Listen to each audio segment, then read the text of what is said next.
Hey, this is Liam, your narrator. Just want to say a very quick thank you to all of you listening, watching, commenting, liking, subscribing, sharing, and all of that good stuff. It really helps out the channel and is much appreciated and very encouraging for me.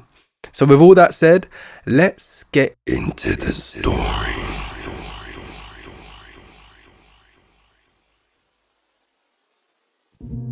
My name is Father Patrick.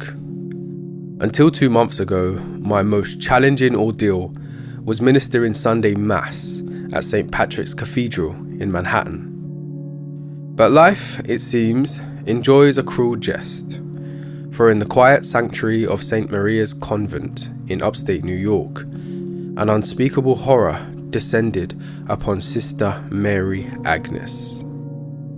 The first call came in the dead of night.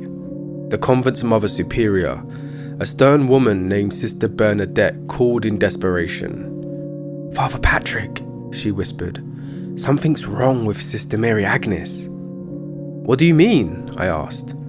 She's not herself anymore."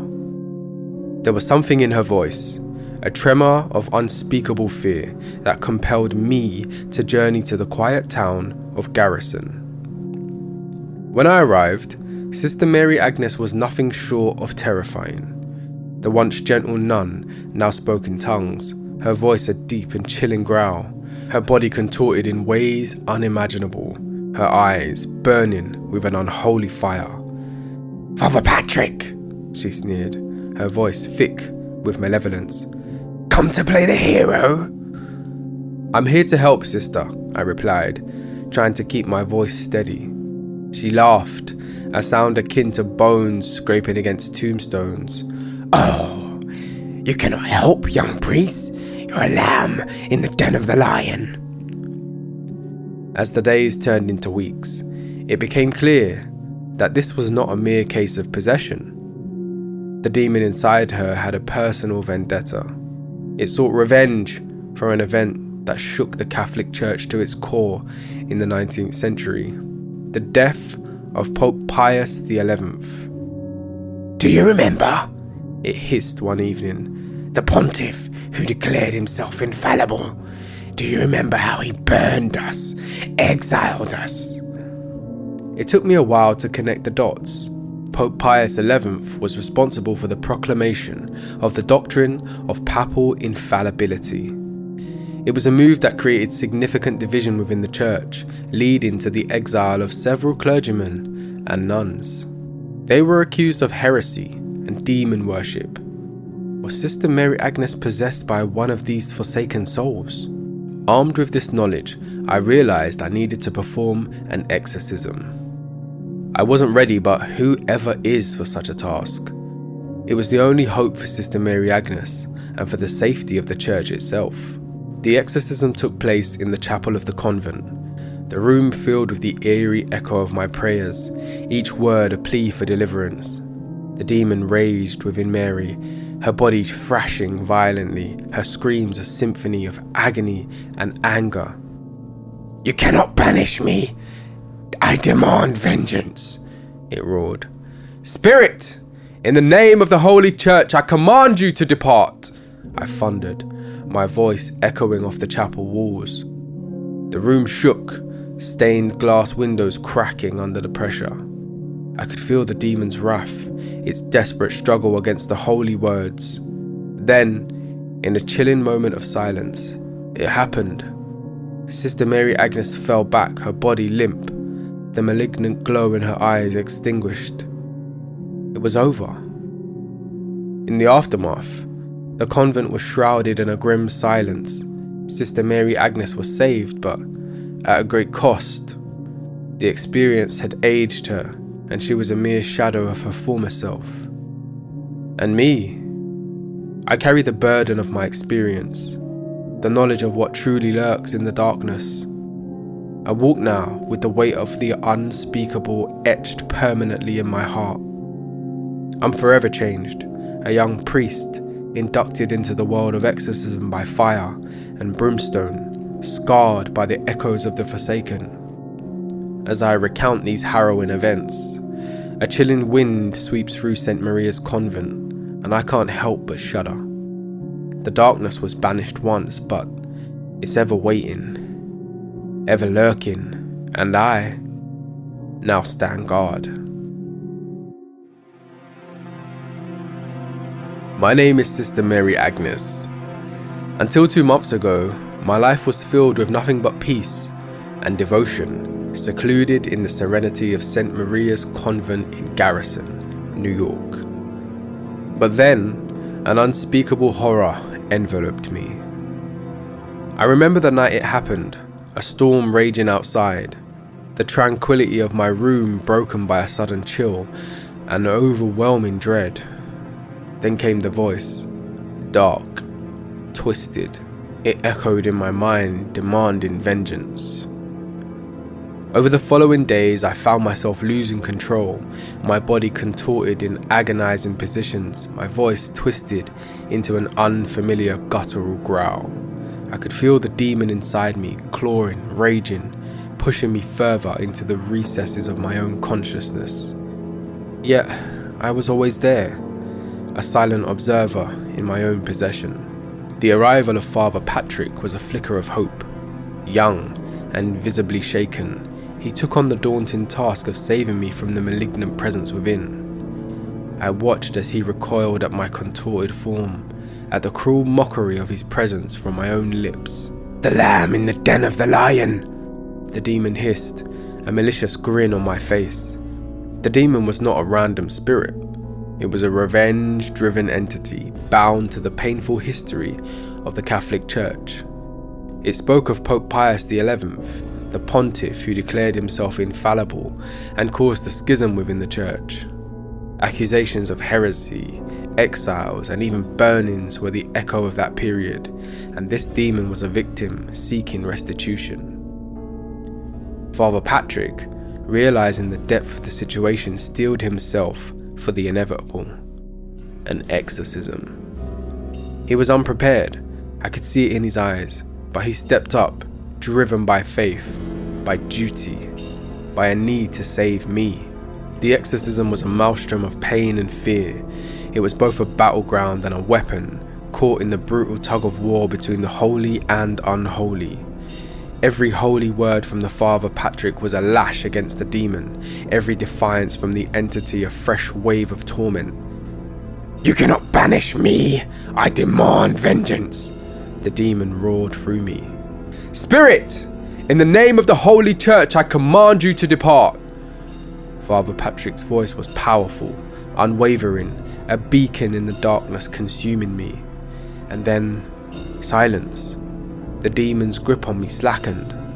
I could feel it retreating, driven away by the exorcism. I fell back, my body finally my own. I was free. The following days were quiet. I was saved but forever marked. I had aged, my spirit weary, my body scarred. I was no longer just Sister Mary Agnes.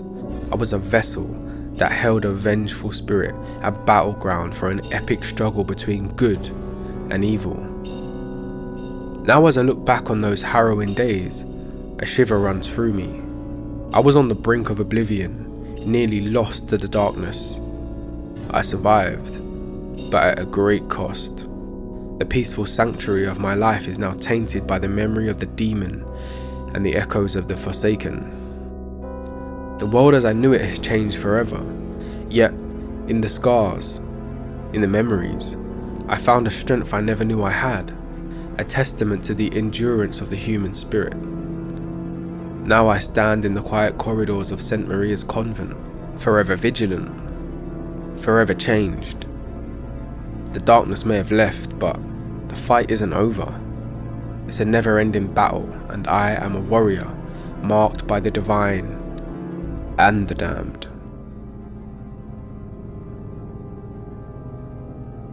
I am Sister Bernadette, Mother Superior of St. Maria's Convent in Garrison, New York.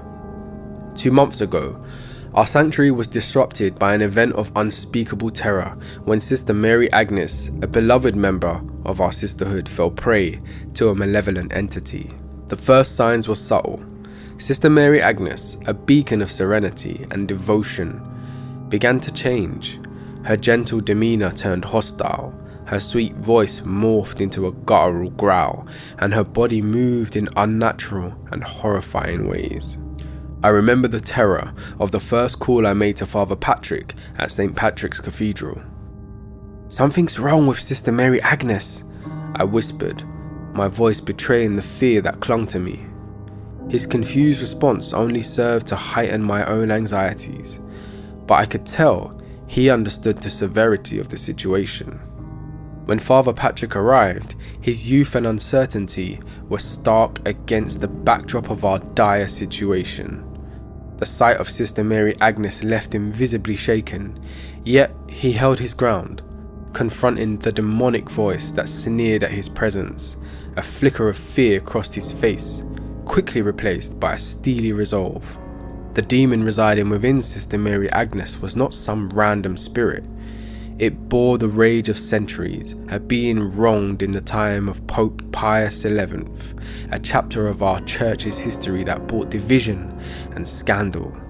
It sought retribution for the exile and accusation of heresy, for the burnings and the torment it had faced.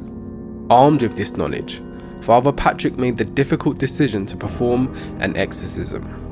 I witnessed his resolve harden as he braced himself for a battle he was grossly unprepared for. But he bore the weight of his duty with grace, fueled by his unwavering faith. The exorcism was a battle that unfolded before my eyes. I watched as the entity fought back, using Sister Mary Agnes as both its shield and its sword.